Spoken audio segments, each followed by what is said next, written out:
Hello and welcome back students. আজকে আমরা সংবহনের পরবর্তী কোশ্চেনটা নিয়ে আলোচনা করব। আমরা অলরেডি সংবহনের 80% আগের ভিডিওটার মধ্যেই কভার আপ করে দিয়েছিলাম।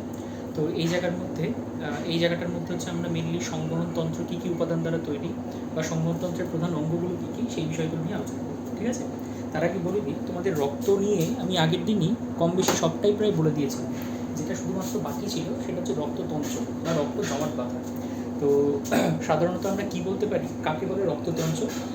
যে ভৌত রাসায়নিক পদ্ধতির মাধ্যমে কোনো একটা ক্ষতস্থান থেকে রক্ত নির্গত হওয়ার পরে সেটা কিছু সময়ের ব্যবধানে আলটিমেটলি জমে যাবে এবং রক্ত পড়াটা বা রক্তপাতটা বন্ধ হয়ে যাবে, সেটাকেই আমরা এক কথায় বলে থাকবো কি রক্ততন্ত্র। কেমন? তো রক্ততঞ্চন সাধারণত ভ্যারি করে, প্রত্যেকের ক্ষেত্রে ভ্যারি করে। তো একটা অ্যাভারেজ ভ্যালুতে বা অ্যাভারেজ মানে বলা যেতে পারে অলমোস্ট ক্লটিং টাইম হচ্ছে হিউম্যান বিংসের ক্ষেত্রে 3 to 8 মিনিট, মানে 3 থেকে 8 মিনিটের মধ্যে মোটামুটিভাবে রক্তটা তঞ্চিত হয়ে যাবে। কেমন? আচ্ছা দেখো, রক্ততঞ্চনের জন্য সব মিলে 1 2 3 4 করে মোট হচ্ছে 13টা ফ্যাক্টর লাগে। কটা ফ্যাক্টর লাগে? 13টা ফ্যাক্টর লাগে।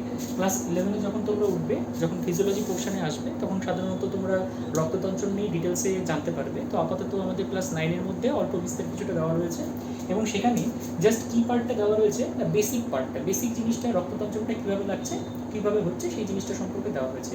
এমনি তোমাদেরকে যদি বেসিক কোয়েশ্চেনটা যে রক্ততঞ্চনের জন্য কটা ফ্যাক্টর দায়ী লাগে, তাহলে মনে রাখবে রক্ততঞ্চনের জন্য সর্বনিম্ন মোট 13টা ফ্যাক্টর দায়ী লাগে এবং তাদের মধ্যে কতগুলো মেইন ফ্যাক্টর, সেই মেইন ফ্যাক্টর নিয়ে আমরা আলোচনা করব। দেখো, মেইন ফ্যাক্টর বলতে কী কী লাগবে? মেইন ফ্যাক্টর বলতে হচ্ছে সাধারণত তোমরা প্লাজমার উপাদান বা প্লাজমার কন্টেন্ট সম্পর্কে পড়েছিলে। সেই প্লাজমার কন্টেন্ট বলতে প্লাজমার মধ্যে কিছু কিছু প্রোটিন থাকে, সেই প্রোটিনের মধ্যে হচ্ছে প্রথম মেইন ফাইব্রিনোজেন, এই দুটো উপাদান থাকবে। যদি আমরা ভিটামিন বলি তাহলে সেই ভিটামিন বললে ভিটামিন কেটা থাকবে। যদি আমরা আয়নের কথা বলি তাহলে সেক্ষেত্রে ক্যালসিয়াম আয়নটা থাকবে। আবার এদিক থেকে আমরা যদি হচ্ছে তোমার ধরো রক্তকণিকার কথা বলি তাহলে অনুচক্রিকা, এবং সাধারণত অনুচক্রিকা থেকে নির্গত থ্রম্বোপ্লাস্টিন বা থ্রম্বোকাইনিস নামক উৎসেচক, এই জিনিসগুলো মোটামুটিভাবে রক্ততঞ্চনের জন্য প্রাথমিক ইনগ্রেডিয়েন্টস। যদিও 13টা ফ্যাক্টরই লাগে, 13টা ফ্যাক্টরের কোনো একটা উপাদান যদি শর্টেজ হয় তাহলে ঠিকঠাকভাবে রক্ততঞ্চন হবে না, অর্থাৎ রক্ততঞ্চনটা ব্যাহত হবে। কেমন? তো দেখো, সাধারণত কোনো একটা জায়গা মনে করো কেটে গেল, ঠিক আছে? তো কেটে গেলে সেখানকার বিদীর্ণ অনুচক্রিকা বা ক্ষতিগ্রস্ত কলাকোষ থেকে যে অনুচক্রিকা, কলাকোষের যে অনুচক্রিকা, সেগুলো বিদীর্ণ হয়ে গিয়ে যে উৎসেচকটা রিলিজ করবে তার নাম থ্রম্বোপ্লাস্টিন, বা এটাকে আমরা থ্রম্বোকাইনেসও বলতে পারি। এই থ্রম্বোপ্লাস্টিন বা থ্রম্বোকাইনেস কী করবে? ক্যালসিয়াম আয়নের সংস্পর্শে আসবে বা ক্যালসিয়াম আয়নের প্রেজেন্সে কী হবে, এরা প্লাজমাস্থিত ইনঅ্যাক্টিভ প্রথম্বিন থেকে সেটা হচ্ছে থ্রম্বিনে পরিণত করবে, অর্থাৎ অ্যাক্টিভেট করে দেবে। এবার থ্রম্বিনটা তারপরে কি করবে? ফাইব্রিনোজেন, ওটাও হচ্ছে ওই প্লাজমা মধ্যস্থিত প্রোটিন, সেই ফাইব্রিনোজেনকে ওই ক্যালসিয়াম আয়নের উপস্থিতিতে সেটা ফাইব্রিনে পরিণত করবে এবং অনেকগুলো ফাইব্রিন তন্তু সাধারণত পলিমারাইজেশন হবে। যখন ফাইব্রিন তন্তুগুলোর পলিমারাইজেশন হবে, সংযোজন হবে, তখন তারা হচ্ছে ফাইব্রিন তন্তুজালক তৈরি করবে এবং ফাইব্রিন তন্তুজালকগুলি মনে করো কোনো একটা জায়গায় কেটে গেল, এই জায়গাটার মাঝখানে মনে করো এরকমভাবে গ্যাপ হয়ে গেল, তাহলে এই গ্যাপের মধ্যে দিয়ে তো রক্তটা সাধারণত বেরোতে থাকবে। এবার ফাইব্রিন তন্তুজালকগুলো সাধারণত এরকমভাবে নেটওয়ার্কের মতো বিস্তার করে লাভ করবে এবং এটার মধ্যে দিয়ে ফার্দার যে রক্তের বেরিয়ে যাওয়াটা, সেই বেরিয়ে যাওয়াটাকে রোধ করে দেবে। কেমন? তাহলে এইভাবে রক্তটা তঞ্চিত হয়ে যাবে। মনে রাখবে, এই যে রক্ততঞ্চন যে পদ্ধতিটা, সেই পদ্ধতিটা মূলত এই সিরিজ অফ ক্যাসকেড রিয়াকশনের মাধ্যমে করে। ক্যাসকেড রিয়াকশন কথাটার অর্থ কি? ধরো আমি এখানে বললাম কোনো একটা পার্টিকুলার ফ্যাক্টর, মনে করো কোনো একটা ইনঅ্যাক্টিভ ফ্যাক্টর রয়েছে যেটার নাম হচ্ছে এ। এবার এই ইনঅ্যাক্টিভ ফ্যাক্টরটা পার্টিকুলার সি বললাম, সি হচ্ছে এমন একটা অ্যাক্টিভেটার, সেই অ্যাক্টিভেটারের উপস্থিতিতে সেটা হচ্ছে অ্যাক্টিভ ফ্যাক্টর এতে পরিণত হয়। দেন আবার অ্যাক্টিভ ফ্যাক্টর এটা ইনঅ্যাক্টিভ ফ্যাক্টর বিকে সাধারণত অ্যাক্টিভ ফ্যাক্টর বিতে কনভার্ট করবে, মানে এইভাবে যে রিয়াকশন হয়। এবার এখানে অ্যাক্টিভ ফ্যাক্টর এ মানে ইনঅ্যাক্টিভ এ বা ইনঅ্যাক্টিভ বি, এই যে ফ্যাক্টরগুলো, এই ফ্যাক্টরগুলো হচ্ছে বিভিন্ন নামগুলো রয়েছে, ঠিক আছে? এই যে প্রথমবিন বলো, ফাইব্রিনোজেন বলো, ক্যালসিয়াম বলো, তারপরে দিক থেকে হচ্ছে তোমরা ভিটামিন কে বলো, এগুলো প্রত্যেকটাই কোনো না কোনো পার্টিকুলারলি ফ্যাক্টর এবং সেই সমস্ত ফ্যাক্টরকে অ্যাক্টিভেট করার জন্য বিভিন্ন অ্যাক্টিভেটার্সগুলো রয়েছে, ঠিক আছে? তো ওটাই বলছি যে তোমরা ক্লাস 11-এ জানবে। তো এটা মনে রাখো, মূলত হচ্ছে একটা সিঁড়ির মাধ্যমে ঘটে চলা একটা বিক্রিয়া, মানে ধাপে ধাপে ঘটা একটা বিক্রিয়া, বা এই বিক্রিয়াটাকে হচ্ছে আমরা ক্যাসকেড রিয়াকশন বলে থাকতে পারি এবং সেই ক্যাসকেড রিয়াকশনের মাধ্যমে গোটা রক্ততঞ্চন পদ্ধতিটা ঘটে থাকে এবং রক্ত আলটিমেটলি জমাট বাঁধে 3 থেকে 8 মিনিটের মধ্যে। কেমন? তাহলে এটা গেল হচ্ছে রক্ততঞ্চন। এবার মনে রাখবে, সাধারণত কতগুলো রক্ততঞ্চন নিয়ে কতগুলো কথা রয়েছে। যেমন তোমাকে প্রথমে বললো, ধরো আমাদের যে রক্তবাহ, সেই রক্তবাহের মধ্যে দিয়েও তো রক্তটা পরিবাহিত হচ্ছে। তাহলে রক্তবাহের মধ্যে রক্তটা চমক পাচ্ছে না কেন বা সঞ্চিত হচ্ছে না কেন? মনে রাখবে, রক্তবাহের মধ্যে দিয়ে রক্ত খুব দ্রুত বেগে পরিবাহিত হয়। আর রক্তবাহের মধ্যে সাধারণত আমরা বলতে পারি রক্ততঞ্চন বিরোধী পদার্থ হেপারিন থাকে। সেই হেপারিন থাকার জন্য রক্তবাহের মধ্যে রক্ত সঞ্চিত হয় না। আরেকটা কথা মনে রাখবে, আমাদের সাধারণত ব্লাড ব্যাংকে যে রক্ততঞ্চনটাকে রোধক পদার্থ সোডিয়াম সাইট্রেট মিশিয়ে দেওয়া হয়। সেই সোডিয়াম সাইট্রেট মিশিয়ে দেওয়ার ফলেও রক্তটা সঞ্চিত হওয়ার হাত থেকে রক্ষা পায়। ঠিক আছে?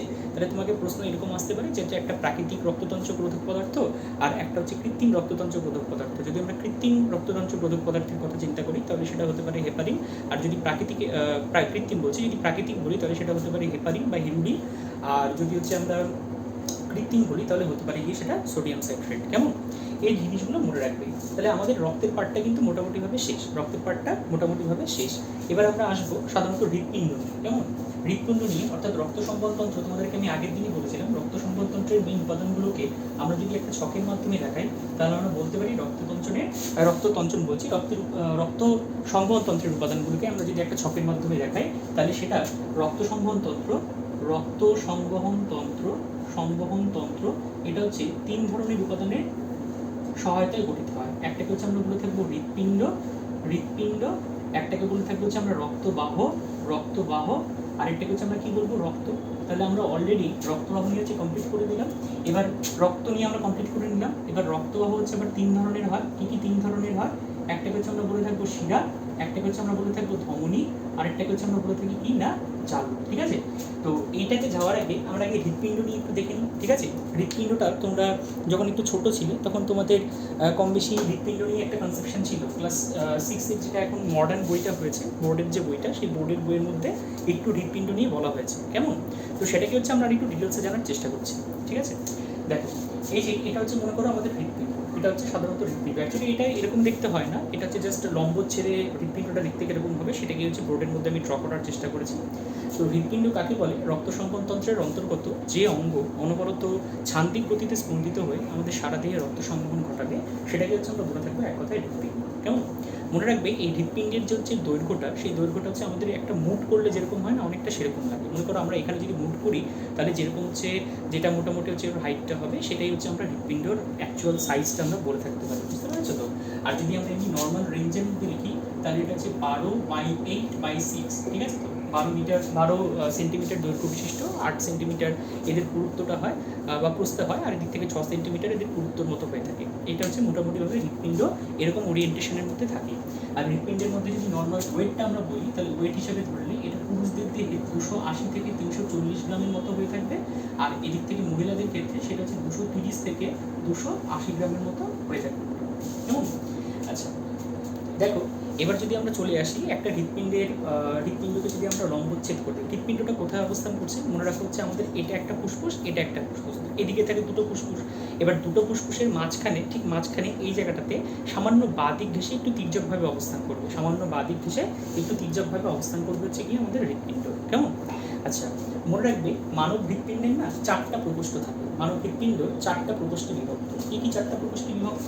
তার আগে বলি, দেখো এই যে বোর্ডের ছবিটা, তোমরা যখন তোমাদেরকে আমি যদি হচ্ছে ডান হাতটা তুলতে বলি তাহলে তোমরা যে ডান হাতটা তুলবে, এবার তোমরা যখন আমাকে দেখবে তখন আমি কিন্তু ডান হাতটা এইদিকে তুলবো, তাই কি না?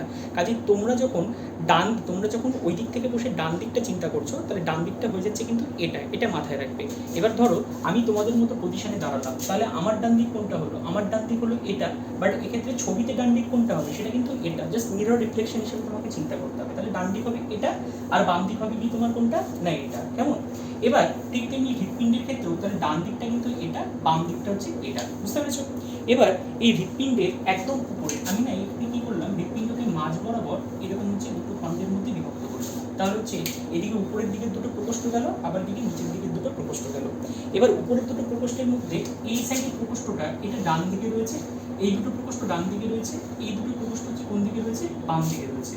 উপরের দিকে থাকলে সেটাকে অলিন্দ, নিচের দিকে থাকলে সেটাকে নিগার। তাহলে এই দিকটা কি হচ্ছে? ডান অলিন্দ, এটা কি হচ্ছে কি তোমার? ডান অলিন্দ, এটা হয়ে যাচ্ছে কি তোমার ডান নিগার, এটা হয়ে যাচ্ছে কি তোমার বাম অলিন্দ, তাই কি না?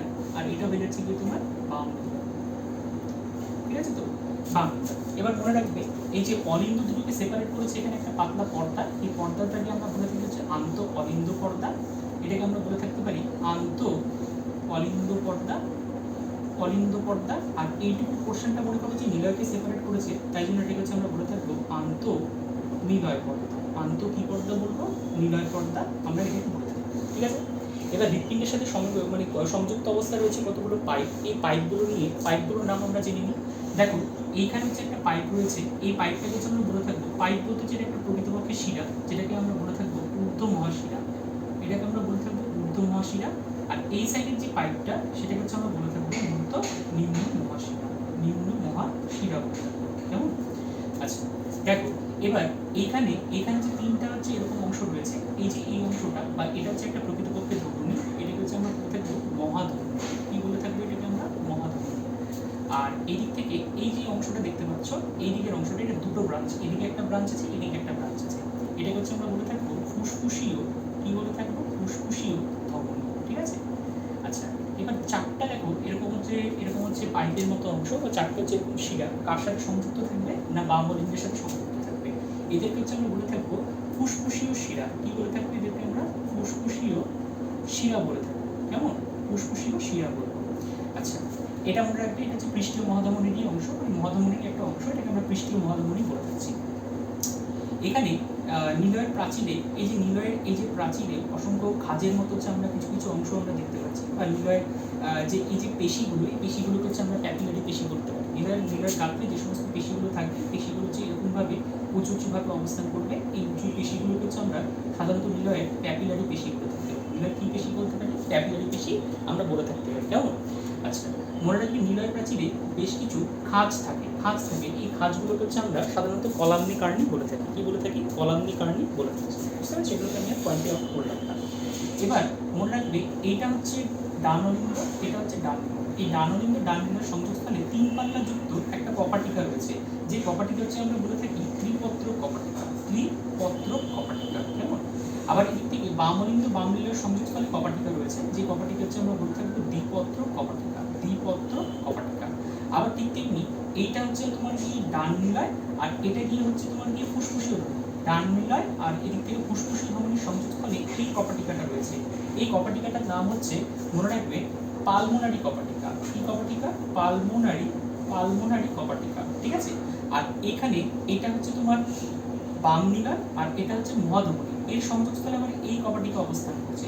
এই কপাটিকা হচ্ছে আমরা বলে থাকবো অ্যাওর্টিক কপাটিকা। কি বলে থাকবো? অ্যাওর্টিক কপাটিকা, ঠিক আছে।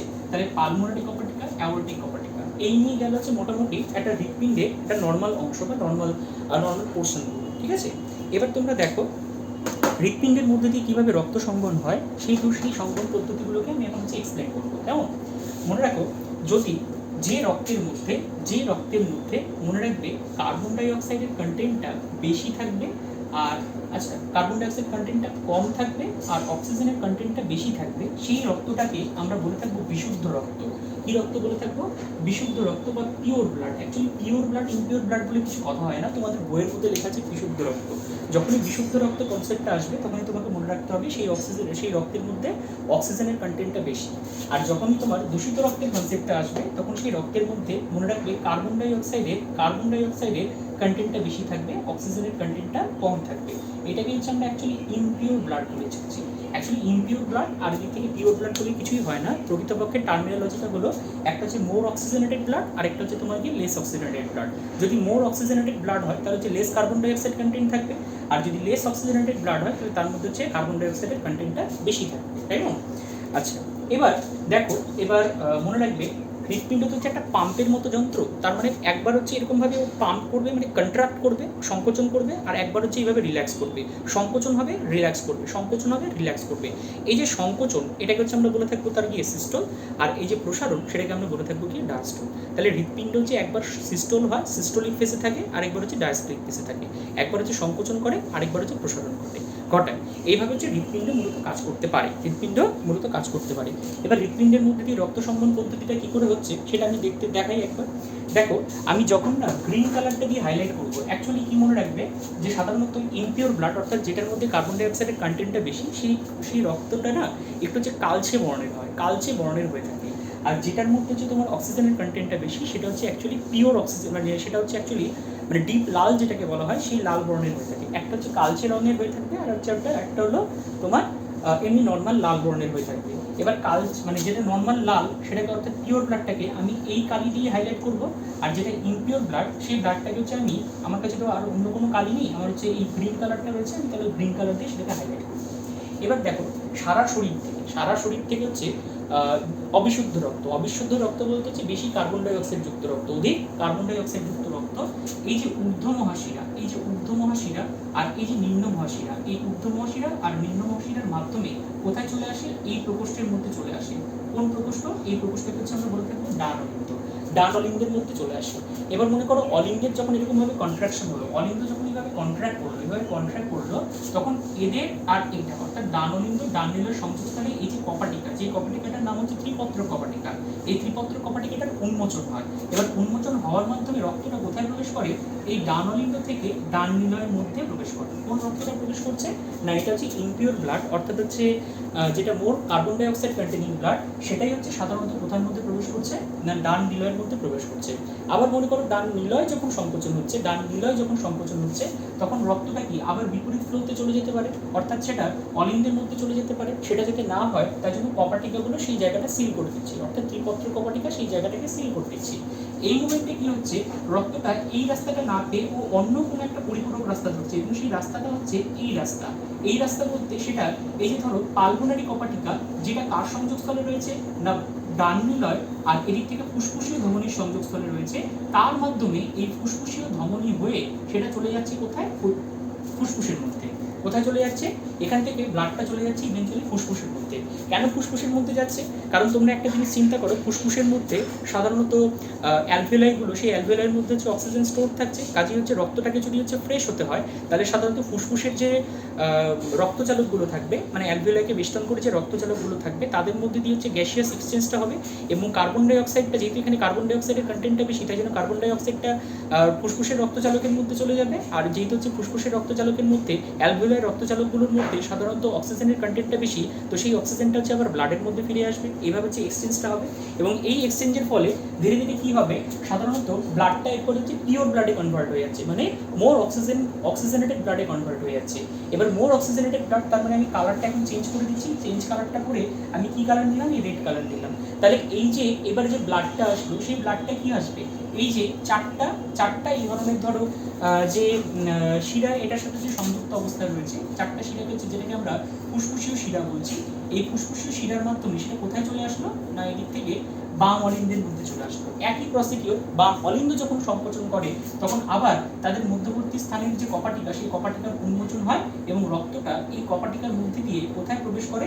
না, বাম নিলয়ে প্রবেশ করে। কোথায় প্রবেশ করছে? বাম নিলয়ের মধ্যে প্রবেশ করছে।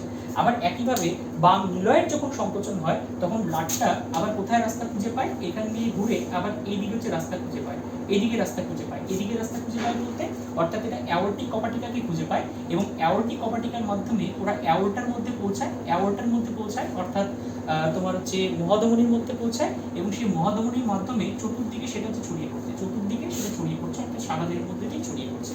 এই হলো হৃৎপিণ্ডের মধ্যে দিয়ে রক্ত সংবহন পদ্ধতি। আবার আমি বলছি যে দেখো, সারা শরীর থেকে হচ্ছে দূষিত রক্ত কি হবে? দূষিত রক্ত অর্থাৎ হচ্ছে বেশি কার্বন ডাই অক্সাইড যুক্ত রক্ত ঊর্ধ্ব মহাশিরা নিম্ন মহাশিরার মাধ্যমে চলে আসবে হচ্ছে ডান অলিন্দ যখন সংকোচন করলো, তখন রক্তটা ত্রিপত্র কপাটিকার মধ্যে দিয়ে চলে আসলো ডান নিলয়ের মধ্যে। ডান নিলয় যখন সংকোচন করে, তখন রক্তটা সাধারণত পালমোনারি কপাটিকা হয়ে কোথায় চলে গেল? না, হচ্ছে ফুসফুসীয় ধমনীর মাধ্যমে ফুসফুসে চলে গেল। ফুসফুসে গিয়ে সেই লেস অক্সিজেনেটেড ব্লাডটা মোর অক্সিজেনেটেড ব্লাডে কনভার্ট হলো, এবং যখন কনভার্ট হলো, তখন সেই রক্তটা, সেই ফ্রেশ ব্লাডটা, অর্থাৎ হচ্ছে পিওর ব্লাডটা আলটিমেটলি ফুসফুসীয় শিরার মাধ্যমে চলে আসলো বাম অলিন্দ আবার সংকোচন করলো, রক্তটা চলে আসলো দ্বিপত্র কপাটিকা ভেদ করে কোথায় চলে আসলো? না, বাম নিলয় চলে আসলো। বাম নিলয় সংকোচন করলো, তখন আলটিমেটলি রক্তটা এই যে আরেকটা বিপরীত রাস্তা, অর্থাৎ অ্যাওর্টিক কপাটিকার মাধ্যমে অ্যাওর্টা হয়ে সাধারণত সমস্ত দেহের মধ্যে ছড়িয়ে পড়তে পারলো। কেমন? এটা হচ্ছে হৃৎপিণ্ডের মধ্যে দিয়ে রক্ত সংবহন পদ্ধতি। এখন তোমাদের মনে হতে পারে, দেখো অলিন্দ হয়তো একসময় সংকোচন করছে, আবার নিলয় হয়তো হচ্ছে একসময় প্রসারণ করছে, মানে কোনো একটা পার্টিকুলার অলিন্দ হয়তো একসময় সংকোচন করছে, সেই সাইডের নিলয় হয়তো হচ্ছে প্রসারণ করছে। আবার কোনো একটা পার্টিকুলার পার্টিকুলার তোমার হচ্ছে অলিন্দ হয়তো প্রসারণ করলো, তখন নিলয় হয়তো সংকোচন করলো। অ্যাকচুয়ালি মনে রাখবে, যখন অলিন্দের সংকোচন আমরা বলবো তখন দুটো অলিন্দই একসাথে সংকোচন করে। অর্থাৎ অলিন্দের যখন সংকোচন করবো শুধু এই দিকেরটা না, এই দিকেরটা সংকোচন করবো। অর্থাৎ অলিন্দের সংকোচন একসাথে, নিলয়ের প্রসারণ তখন একসাথে। আবার নিলয়ের সংকোচন যখন একসাথে, অলিন্দের প্রসারণ তখন একসাথে। যখন অলিন্দ প্রসারণ করবে তখন ব্লাডটা সাধারণত হচ্ছে প্রবেশ করবে হৃৎপিণ্ডের মধ্যে। আবার যখন নিলয়ের প্রসারণ ঘটবে তখন অলিন্দ থেকে রক্তটা চলে আসবে কোথার মধ্যে, নিলয়ের মধ্যে। আবার নিলয় যখন হচ্ছে সংকোচন করবে তখন ব্লাডটা দুটো বিপরীত রাস্তার মধ্যে চলে যাবে। একটা চলে যাবে হয়তো ফুসফুসের মধ্যে পিউরিফাই হতে, আর যেটা হচ্ছে তোমার পিওর ব্লাডটা থাকবে সেই পিওর ব্লাডটা চলে যাবে গোটা বডির মধ্যে। এইভাবে গোটা বডির মধ্যে সাধারণত রক্তচঞ্চলতা ঘটছে। বুঝতে পেরেছো? দেখো আমাদের ক্ষেত্রে আমাদের হৃৎপিণ্ডের মধ্যে দিয়ে রক্তটা দুবার প্রবেশ করছে। একবার হচ্ছে লেস অক্সিজেনেটেড ব্লাড প্রবেশ করছে, আর একবার হচ্ছে মোর অক্সিজেনেটেড ব্লাড প্রবেশ করছে। আমাদের ডান দিকটা সবসময় হচ্ছে অবিশুদ্ধ রক্ত, অর্থাৎ যেটার মধ্যে কার্বন ডাইঅক্সাইডের কন্টেন্টটা বেশি, সেই রক্তটা পরিবহন করে। আর যেটা হচ্ছে বাম দিকের হৃৎপিণ্ডের পোর্শন, সেই দিকটা হচ্ছে সবসময় মোর যে অক্সিজেনেটেড ব্লাড সেটাকে পরিবহন করছে। কেমন? তো এইভাবে দুদিকে দুবার সাধারণত হচ্ছে হৃৎপিণ্ডের মধ্যে রক্তের অনুপ্রবেশ হচ্ছে। তাই জন্য এটাকে আমরা হচ্ছে দ্বিচক্রী হৃৎপিণ্ড বলে থাকবো। কি বলবো? দ্বিচক্রী হৃৎপিণ্ড কিন্তু আমরা বলে থাকবো। বুঝতে পেরেছো? এবার আমি কতগুলো কপাটিকা সম্পর্কে চলে আসি। কপাটিকা হচ্ছে সিম্পলি কিছুই নয়, এরা হচ্ছে সাধারণত একমুখী দরজা। এভাবে মনে রাখবে, কপাটিকা হচ্ছে মূলত একমুখী দরজা। একমুখী দরজা মানে কি করবে, ধরো এরকম কপাটিকা রয়েছে, তো সেটা জাস্ট এইভাবে যখন ওপেন করবে রক্তটা একদিক থেকে এক ফ্লোতেই যাবে। এবার যখন বিপরীত ফ্লোতে যাওয়ার চেষ্টা করবে তখন কপাটিকা এইভাবে আটকে যাবে। যখন আটকে যাচ্ছে সেই কপাটিকা ভেদ করে রক্তটা আবার বিপরীত মুখে যাওয়ার কোনো পসিবিলিটি বা প্রবাবিলিটি কিন্তু থাকবে না। বুঝতে পেরেছো? অর্থাৎ কপাটিকা হচ্ছে প্রকৃতপক্ষে না একমুখী দরজা। এবার হৃৎপিণ্ডের মধ্যে এরকম অনেকগুলো কপাটিকা রয়েছে। কি কি কপাটিকা রয়েছে? যেমন ধরো আমি ফার্স্টে আসছি ত্রিপত্র কপাটিকা। ত্রিপত্র কপাটিকা, যে ত্রিপত্র কপাটিকাকে আমরা বলে থাকি ট্রাইকাস্পিড ভালভ। ট্রাইকাস্পিড ভালভ, তোমরা যদি পজিশন জানো, তোমরা যদি হৃৎপিণ্ডের মধ্যে পজিশন জানো, তোমরা কিন্তু এই ডেফিনেশনটা নিজে তৈরি করতে পারবে। দেখো পজিশনটা কোথায়, আমি বলেছিলাম ডান অলিন্দ আর ডান নিলয়ের সংযোগস্থলে থাকে তিন পাল্লাযুক্ত কপাটিকা। এখন তিনটা পাল্লাযুক্ত, এই কথাটার অর্থ কি? এটা মনে করো যদি কপাটিকাটা হয়, তাহলে কপাটিকার তিনটা এরকম দরজা থাকবে, মানে এদিকে একটা দরজা, এদিকে একটা দরজা, এদিকে একটা পাল্লা। মনে করো হচ্ছে এইদিকে একটা খুলছে, এদিকে একটা খুলছে, আবার এই সাইডে একটা খুলছে, তাহলে তিন দিক থেকে খুলে গেল, তাহলে রক্তটা প্রবেশ করলো, তাহলে রক্তটা এখান থেকে ফ্লো করলো। কথাটা বুঝতে পেরেছো তো? তাহলে এটা হয়ে যাচ্ছে কি ত্রিপত্র কপাটিকা। আর যদি দ্বিপত্র কপাটিকার সেকশনটা করি তাহলে কি হবে, সেটা ধরো এরকম দুটো পাল্লা, এই একটা পাল্লা, এই একটা পাল্লা, জাস্ট এই পাল্লা দুটো ওপেন করলো, রক্তটা প্রবেশ করে গেল। বুঝতে পেরেছো তো?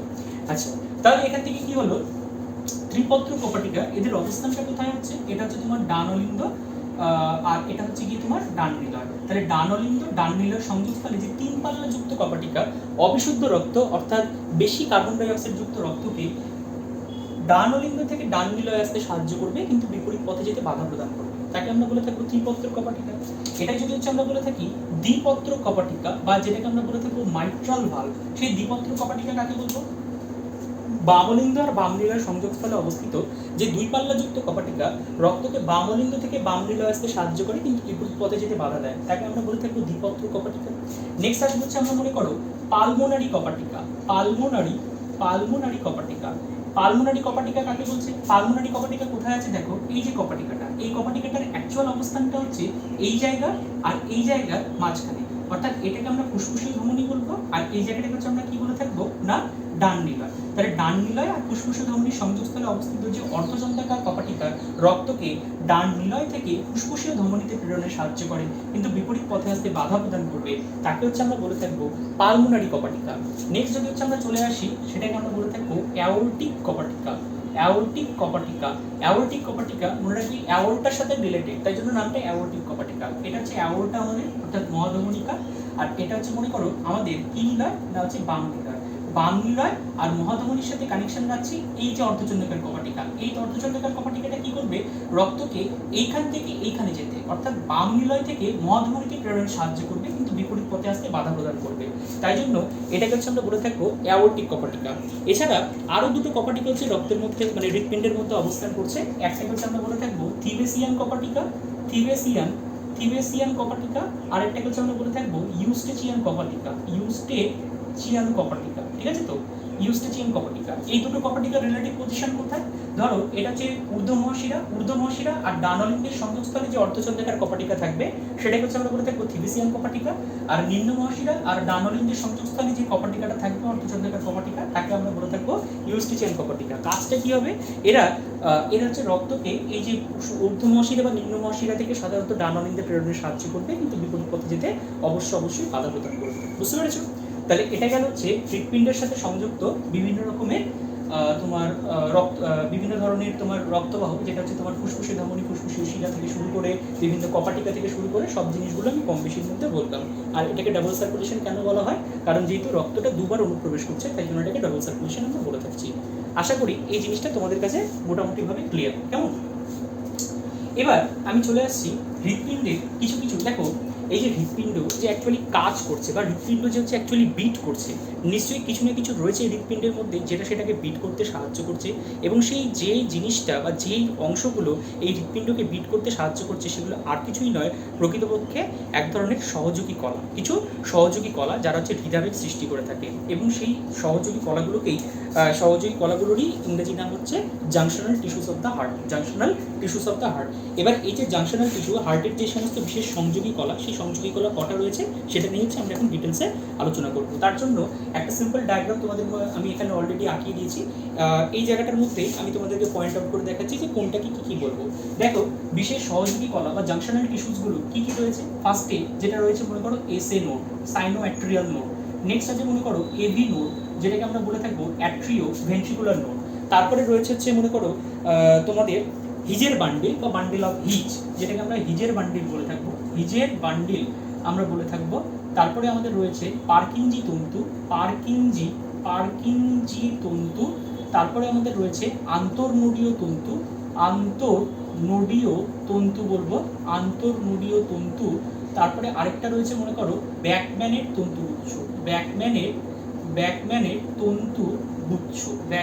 তন্তুগুচ্ছ। এই পোর্শনগুলো রয়েছে SA node, AV node, his bundle, Purkinje তন্তু। তারপর হচ্ছে এদিক থেকে তোমাদের রয়েছে আন্তর্নোডীয় তন্তু, আর এদিক থেকে হচ্ছে ব্যাকম্যানের তন্তুগুচ্ছ। এই জিনিসগুলো আমাদের রয়েছে। এবার আমরা এক এক করে আসি যে কোনটা কি জিনিস। আচ্ছা দেখো, ফার্স্টে আমি বলছি এই যে এসএ নোডটা কোথায় অবস্থান করছে? এই যে ঠিক এই জায়গাটা ডান অলিন্দে যে জায়গায় করোনারি সাইনাস এসে উন্মুক্ত হচ্ছে, ঠিক সেই জায়গাটার মধ্যে আমাদের এসএ নোডটা অবস্থান করছে। এই এসএ নোডই আলটিমেটলি কি করবে না, হৃৎপিণ্ডের যে মেন যে ছন্দটা, সেই ছন্দটা হচ্ছে নিয়ন্ত্রণ করবে, অর্থাৎ এটাই মেনলি হচ্ছে স্পন্দনটা উৎপন্ন করবে। এবং এটা সাধারণত মিনিটে 70 থেকে 80 বারের মতো এটা স্পন্দন উৎপন্ন করবে। একটা অ্যাভারেজ ভ্যালু হিসেবে সেটা হচ্ছে 72 বার স্পন্দন উৎপন্ন করছে, এবং সেটাই আলটিমেটলি গোটা হৃৎপিণ্ড জুড়ে সেটাকে ছড়িয়ে দিচ্ছে। বুঝতে পেরেছো? এই এসএ নোডটাই বেসিক্যালি যেহেতু মেন স্পন্দনটা উৎপন্ন করছে, তাই জন্য এটাকে হচ্ছে আমরা সাধারণত এসএ নোডকে আমরা ন্যাচারাল পেসমেকার বলে থাকি। আলটিমেটলি কিন্তু বলে থাকছি। বুঝতে পেরেছো? নেক্সট আমি চলে আসছি এভি নোড বলতে হচ্ছে ঠিক এই জায়গাটা। এটা হচ্ছে ডান অলিন্দের ঠিক পেছনে এই আন্ত অলিন্দ পর্দার সম্মুখভাগের মধ্যে মূলত অবস্থান করছে এই এভি নোডটা, বা অ্যাট্রিও ভেন্ট্রিকুলার নোড। ঠিক আছে? এই অ্যাট্রিও ভেন্ট্রিকুলার নোডটা সাধারণত হচ্ছে ধরো 40 থেকে ধরো 60 বারের মতো স্পন্দন উৎপন্ন করছে। একটা অ্যাভারেজ ভ্যালু হিসাবে 50 বারের মতো স্পন্দন উৎপন্ন করছে। কোনো কারণে যদি এসএ নোড কার্যকারিতা বন্ধ করে দেয়, তাহলে এভি নোড সাধারণত হচ্ছে স্পন্দনটাকে মানে কি বলবো, স্পন্দনটাকে বজায় রাখে বা স্পন্দনটাকে উৎপন্ন করে। এসএ নোডের কার্যকারিতা হারিয়ে গেলে এভি নোড যেহেতু হচ্ছে স্পন্দনটা উৎপন্ন করতে সক্ষম, এবং সে সাধারণত হৃৎপিণ্ডকে যেহেতু নিয়ন্ত্রণ করতে সক্ষম, তাই জন্য এই এভি নোডটাকে হচ্ছে আমরা বলে থাকবো রিজার্ভ পেসমেকার আমরা বলে থাকতে পারছি। ঠিক আছে? রিজার্ভ পেসমেকার আমরা বলে থাকছি। এবার দেখো, এই যে এসএ নোড থেকে পার্টিকুলারলি স্পন্দনটাকে যে এভি নোড পর্যন্ত নিয়ে আসবে, সেটার জন্য কতগুলো তন্তু রয়েছে যারাই আলটিমেটলি এই যে স্পন্দনটাকে নিয়ে আসবে, এবং সেই যে তন্তুগুলোকে হচ্ছে আমরা বলে থাকি আন্তর্নোডীয় তন্তু বা ইন্টারনোডাল ফাইবার আমরা বলে থাকছি। এবং সেই ইন্টারনোডাল ফাইবারের মধ্যে একটা হচ্ছে সম্মুখভাগী তন্তু রয়েছে, সম্মুখগামী তন্তু, আর একটা হচ্ছে পশ্চাৎগামী তন্তু রয়েছে, আর আরেকটা হচ্ছে তোমার ধরো মোটামুটিভাবে হচ্ছে আমরা বলতে পারি ধরো এই পশ্চাৎগামী তন্তু আর এদিক থেকে হচ্ছে সম্মুখগামী তন্তু, এই দুটোই মেনলি রয়েছে, মানে তিনটা তন্তু রয়েছে, একটা মধ্যগামী তন্তু বা মধ্যবর্তী তন্তু। এটা হচ্ছে সম্মুখগামী, ধরো এটা হচ্ছে পশ্চাৎগামী, এটা হচ্ছে পশ্চাৎগামী, আর এটা হচ্ছে মধ্যবর্তী তন্তু। তিন ধরনের তন্তু রয়েছে, এই তন্তুগুলোকে আমরা বলে থাকবো বেসিক্যালি আন্তঃনোডীয় তন্তু বা ইন্টারনোডাল ফাইবার। কেমন? আচ্ছা, এবার মনে করো এভি নোড থেকে স্পন্দনটা আলটিমেটলি যখন নিচের দিকে ক্রমশ নামতে থাকবে এবং অলিন্দ এবং নিলয় পর্দাকে যখন অতিক্রম করবে, তখন এটা না বেসিক্যালি দুটো ভাগে ভাগ হয়ে যায়, দুটো ভাগে, এই যে একটা ভাগ, এটা একটা ভাগ। এই যে ভাগগুলো যে সৃষ্টি করছে, এটাকে হচ্ছে আমরা বলে থাকবো হিজের বান্ডিল, ঠিক আছে? এটাকে হচ্ছে আমরা বলে থাকবো হিজের বান্ডিল। এবং হিজের বান্ডিলের মধ্যে সাধারণত প্রতি মিনিটে 36 বার করে স্পন্দন উৎপন্ন হয়, মানে এখান থেকে যে স্পন্দনটা আসছে তখন সেই স্পন্দনটা হিজের বান্ডিলের মধ্যে থাকে 36 বার পার মিনিট করে থাকে, বুঝতে পেরেছো? এবার হিজের বান্ডিল থেকে সেটা হচ্ছে ক্রমশ আবার দুটো ব্রাঞ্চ হয়ে মূলত কোথায় অনুপ্রবেশ করে গেল না, হচ্ছে নিলয় পেশিতে হচ্ছে অনুপ্রবেশ করে গেল। এবং তখন সেটাকে হচ্ছে আমরা কি বলে থাকবো না পার্কিনজি তন্তু। কি বলবো? পার্কিনজি তন্তু বা পার্কিনজি ফাইবার। কেমন? সেটা হচ্ছে একদম নিলয় ক্যাপিলারি পেশি পর্যন্ত বিস্তৃত থাকছে। আবার এসএ নোড থেকে কিছু তন্তু উৎপন্ন হয়ে সেটা কোথায় চলে যাচ্ছে সরাসরি না বাম অলিন্দের মধ্যে চলে যাচ্ছে, বাম অলিন্দের মধ্যে চলে যাচ্ছে। এই যে তন্তুটা, এই তন্তুটাকে হচ্ছে আমরা বলে থাকবো কি না তোমার ধরো ব্যাকটেরিয়ার তন্তুগুচ্ছ, যেটা পরবর্তীতে ডিসকভার হয়েছে। এই সমস্ত হৃদাবেগ সৃষ্টি করার জন্য এই সমস্ত যে পরিবর্তিত যোগ করা হৃৎপিণ্ডের মধ্যে অবস্থান করছে। কি কি বললাম? একটা হচ্ছে এসএ নোড, একটা এভি নোড, একটা হচ্ছে তোমার হিজের বান্ডিল, পার্কিনজি তন্তু, আর এদিক থেকে আন্তঃনোডীয় তন্তু। মনে রাখবে কোনো কারণে এসএ নোড আর এভি নোড যদি দুটোই কার্যকারিতা বন্ধ করে দেয়, তাহলে হৃৎপিণ্ডকে বাইরে থেকে স্পন্দনটা সরবরাহ করার জন্য একটা হচ্ছে আর্টিফিশিয়াল পেসমেকার বসানো হয়, এবং সেই আর্টিফিশিয়াল পেসমেকারটা এই যে হৃৎপিণ্ডের এই জায়গাটার মধ্যে, বা হৃৎপিণ্ড বলবো না, দেহের এই জায়গাটার মধ্যে মূলত এটাকে প্রবেশ করানো হয়। কেমন? প্রবেশ করানো হয়। ওই জন্য যারা হচ্ছে পেসমেকার বসায় এই জায়গাটা তুলনামূলকভাবে একটু স্থিতকায় হয়ে থাকে বা একটু উঁচু হয়ে থাকে। কেমন? আচ্ছা, এটা গেল হৃৎপিণ্ডের বিভিন্ন পরিবর্তিত যোগ কলাগুলো বা junctional tissues of the heart. আর আরেকটা কথা যেখানে বলার সেটা হচ্ছে মনে করো এই যে হৃৎপিণ্ডের মধ্যে দিয়ে হৃৎপিণ্ডকে অ্যাকচুয়ালি পুষ্টিদ্রব্য পরিবহনের জন্য, হৃৎপিণ্ডকে হচ্ছে অ্যাকচুয়ালি ধরো অক্সিজেনটা পরিবহনের জন্য যে আর্টারিটা সাধারণত সাহায্য করে সেটাকে আমরা বলে থাকি করোনারি হার্ট ধমনী, করোনারি হার্ট আর্টারি, বা এদিক থেকে করোনারি ধমনী আমরা বলতে পারি। বুঝতে পেরেছো? তাহলে এটা গেল হচ্ছে আমাদের মোটামুটি মানব হৃৎপিণ্ডের বিভিন্ন অংশ, এবং ক্রস সেকশনে অর্থাৎ হচ্ছে লম্বচ্ছেদে লঙ্গিটিউডিনাল সেকশনে আমাদের আলটিমেটলি হৃৎপিণ্ডের কী কী অংশগুলো থাকে সেই জিনিসগুলো নিয়ে আমি কম বেশি বলে দেবো। কেমন?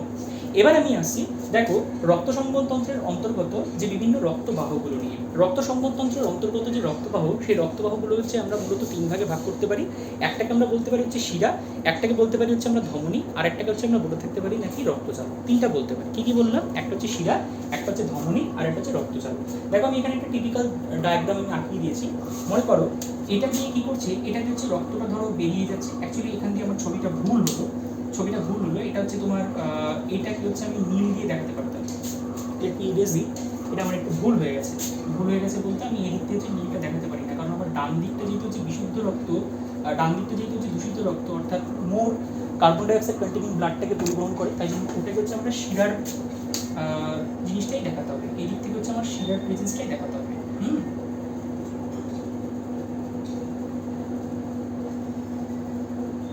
শিরার প্রেজেন্সটাই দেখাতে হবে, আর এই দিক দিয়ে হচ্ছে আমার ধমনীর প্রেজেন্সটাই দেখাতে হবে।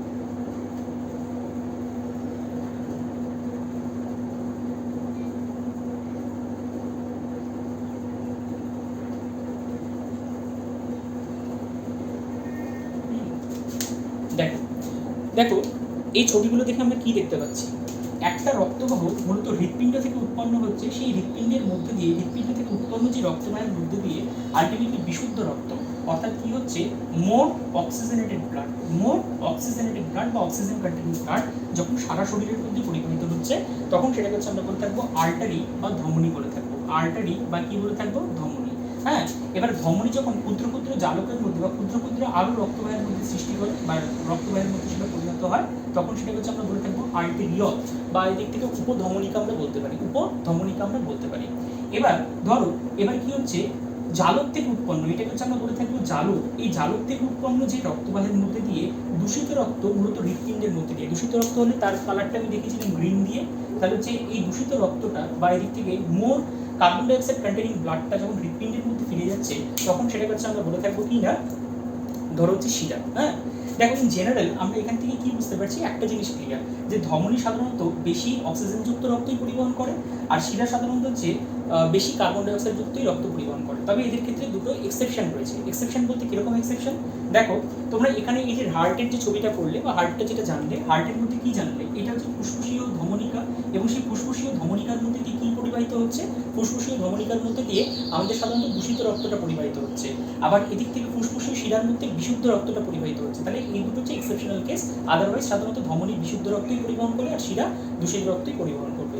হ্যাঁ, আর ধমনী আর শিরার সংযোগস্থলে যে সূক্ষ্ম সূক্ষ্ম রক্তবাহগুলো থাকে সেটাকে হচ্ছে আমরা বলে থাকবো কিনা তোমার হচ্ছে রক্তজালক বলে থাকবো। এখন দেখো এই যে ধমনী আর শিরা এই দুটোর যদি হচ্ছে আমরা আবার হচ্ছে সেকশন করি বলতে এটাকে আমরা কেটে দিই। মানে কেটে দিলে কিরকম হচ্ছে? সাপোজ ধরো সেই এটা একটা পাইপ, এবার এই পাইপটাকে আমি এখান থেকে কেটে দিলে কি এই জিনিসটা দেখতে লাগবে এরকম টাইপের, তাই তো? একটা নলের মতো সেকশন লাগবে, নলের মতো সংগঠন লাগবে। এই নলের মতো গঠনটার মধ্যে আমরা এদের যে স্তরগুলো, এদের যে প্রাচীরটা, এই প্রাচীরের মধ্যে আমরা 3 ধরনের স্তর দেখতে পাবো বা 3টা স্তর দেখতে পাবো। কী কী স্তর দেখতে পাবো?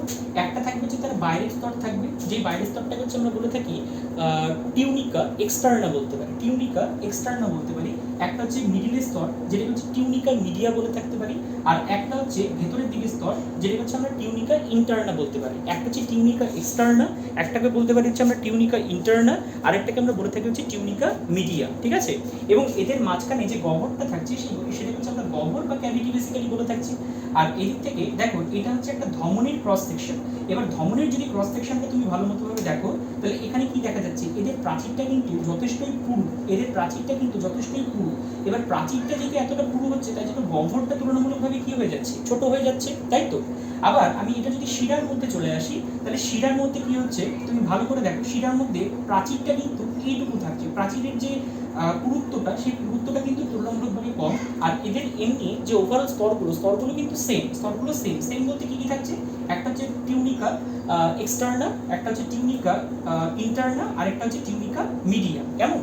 আর এই মাঝখানে কি থাকবে? এটাকে হচ্ছে আমরা ক্যাভিটি বা গহ্বর বলে থাকবো, ক্যাভিটি বা কি বলে থাকছি না গহ্বর বলে থাকছি, বুঝতে পেরেছো তো? তাহলে এই ক্যাভিটিটা স্বাভাবিকভাবে আমাদের দেখে মনে হচ্ছে কি?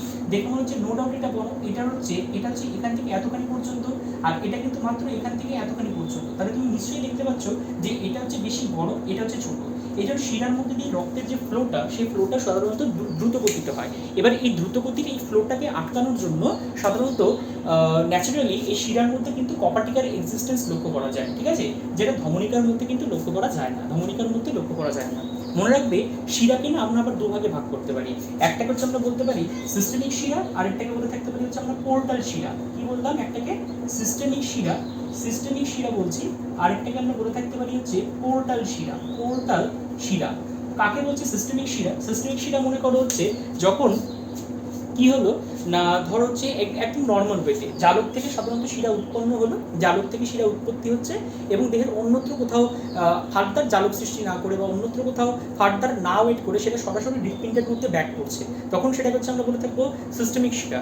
আর আরেকটা হচ্ছে কি তোমার পোর্টাল শিরা কাকে বলবে? যখন হচ্ছে মনে করো এই যে জালক থেকে উৎপন্ন হয়ে হৃৎপিণ্ডের মধ্যে ফিরে আসার আগে দেহের অন্যত্র কোথাও সেটা হচ্ছে ডিভিশন সৃষ্টি করছে, অন্যত্র কোথাও জালক সৃষ্টি করছে, যেমন তোমার ধরো আইদার হচ্ছে বৃক্কের মধ্যে সৃষ্টি করতে পারে বা ফুসফুসের মধ্যে সৃষ্টি করতে পারে, তখন সেটাকে হচ্ছে আমরা কি বলে থাকবো না পোর্টাল শিরা। এবার এই সিস্টেমিক শিরা এবং পোর্টাল শিরার উপরে ভিত্তি করে আলটিমেটলি হচ্ছে আমাদের সংবহনটাও দু ধরনের হয়ে থাকে, একটা সিস্টেমিক সংবহন, আরেকটাকে বলে থাকবো আমরা পোর্টাল সংবহন। যে সংবহনের ক্ষেত্রে সাধারণত রক্তটা সরাসরি হয়তো রক্তটা হয়তো হৃৎপিণ্ড থেকে, অর্থাৎ বিশুদ্ধ রক্তটা হৃৎপিণ্ড থেকে ধমনিকার মাধ্যমে সারা শরীরের মধ্যে পরিবাহিত হয় এবং জালক থেকে দূষিত রক্তটা বা দেহের কলাকোষ থেকে দূষিত রক্তটা আলটিমেটলি শিরার মধ্যে দিয়ে হৃৎপিণ্ডের মধ্যেই ব্যাক করে, তখন সেটাকে হচ্ছে আমরা বলে থাকবো সিস্টেমিক সংবহন বা সিস্টেমিক সার্কুলেশন। আর আরেকটা হয় গিয়ে তোমার পোর্টাল সার্কুলেশনের ক্ষেত্রে কি হচ্ছে, যখন রক্তটা দেহ কলাকোষ থেকে সাধারণত সরাসরি হৃৎপিণ্ডের মধ্যে ফিরে আসার আগে দেহের অন্যত্র কোথাও জালক সৃষ্টি করে এবং সেই জালকগুলো আবার পরবর্তীতে মিলিত হয়ে শিরার সৃষ্টি করে এবং সেই শিরা থেকেই শিরার মাধ্যমে রক্তটা হৃৎপিণ্ডের মধ্যে ব্যাক করে, তখন সেটাকে হচ্ছে আমরা কি বলে থাকবো না পোর্টাল সার্কুলেশন। কি বলে থাকবো? Portal circulation. যেমন হচ্ছে বৃক্ক, যদি এই ক্ষেত্রে বৃক্কের মধ্যে যদি এরকম কোনো জালকের সৃষ্টি করে তখন সেটাকে হচ্ছে আমরা রেনাল পোর্টাল সংবহন বলে থাকবো, ঠিক আছে তো? আর যদি হচ্ছে ধরো ফুসফুসের মধ্যে যদি সৃষ্টি করে তখন সেটা হচ্ছে পালমোনারি পোর্টাল সার্কুলেশন আমরা বলে থাকি, বুঝতে পেরেছো? তাহলে এই গেল মোটামুটিভাবে হচ্ছে circulation in an abbreviated form, অর্থাৎ যে যথেষ্ট সংক্ষিপ্ত আকারে সার্কুলেশন কিন্তু এইটুকুই না সীমাবদ্ধ না, যথেষ্ট বড় রয়েছে, যেটা তোমরা যখন আপার ক্লাসে উঠবে আশা করি এই জিনিসগুলো সম্পর্কে তোমরা ডিটেলসে জানতে পারবে। এগুলো খুবই interesting, biology one of the most interesting topic যদি কিছু থাকে তাহলে সেটা কিন্তু অবভিয়াসলি সার্কুলেশন এবং তার সাথে জড়িত হার্ট, ভেইনস, আর্টারিস অ্যান্ড আর্টেরিওলস, ঠিক আছে, এই সমস্ত ভেনিওলস, আর্টেরিওলস, এগুলো সবটাই, ক্যাপিলারিস সবটাই রয়েছে, ঠিক আছে। আশা করি ভিডিওটা তোমাদের ভালো লেগেছে। যদি কোনো ভালো লেগে থাকলেও এবং যদি কোনো তোমাদের সমস্যা থেকে থাকেও সেই সংক্রান্ত সমস্ত বিষয় তোমরা কমেন্ট সেকশনে অবশ্যই জানাবে, ঠিক আছে। এখানে শেষ করছি।